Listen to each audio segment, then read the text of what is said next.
আসসালামু আলাইকুম। আশা করি সবাই ভালো আছেন, কিন্তু আমার ছাগলগুলো ভালো নেই।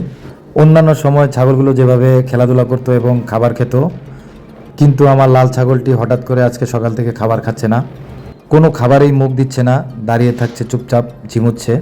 তাই দেরি না করে পশু ডাক্তারের নিকট নিয়ে গেলাম এবং চিকিৎসা নিলাম। ডাক্তার কি ওষুধ এবং কি পরামর্শ দিলেন সেটি এখন আমি বলবো। উনি ভিটাজাইম নামে একটি পাউডার ওষুধ দিলেন। এটি 4 ভাগের 1 ভাগ দিনে 2 বার খাওয়াতে হবে। এটি বিভিন্ন উপায়ে খাওয়ানো যায়, তবে আমরা খাওয়াবো পানির সাথে গুলিয়ে সিরিঞ্জ দিয়ে। 4 ভাগের 1 ভাগ ওষুধের সাথে আমরা সামান্য চিটা গুড় এবং পানি মিশিয়ে একটি মিশ্রণ তৈরি করব। তার মাঝে বলে নিই এই রোগটি কেন হয়, ছাগল কেন খাবার খায় না হঠাৎ করে। মূলত হঠাৎ অপরিচিত কোনো খাবার খেলে ছাগলের পেট ব্যথা হয়। তখনই তারা হঠাৎ করে খাবার বন্ধ করে দেয়, তাদের রুচিও কমে যায়। আমাদের মিশ্রণটি বানানো হয়ে গিয়েছে, এখন আমরা ছাগলটিকে এই ওষুধটি খাওয়াবো। ওষুধটি মূলত একা খাওয়ানো সম্ভব না, তাই আরেকজনের সাহায্য দরকার। আমি একজনকে ডেকে নিয়েছি। এই মুরব্বী চাচা আগেও ছাগল পেলেছেন, উনি এইসব ব্যাপারে অভিজ্ঞ। খুব সুন্দরভাবে ওষুধটি খাওয়াতে হবে যেন ওষুধ বাইরে পড়ে না যায়।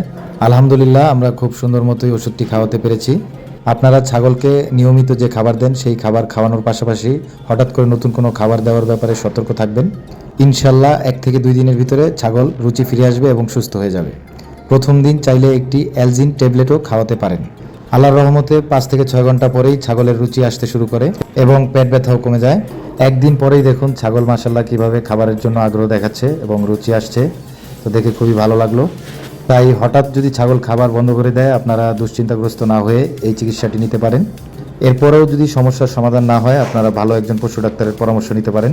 আশা করি ভিডিওটি আপনাদের উপকারে আসবে। সবাইকে ধন্যবাদ। আসসালামু আলাইকুম।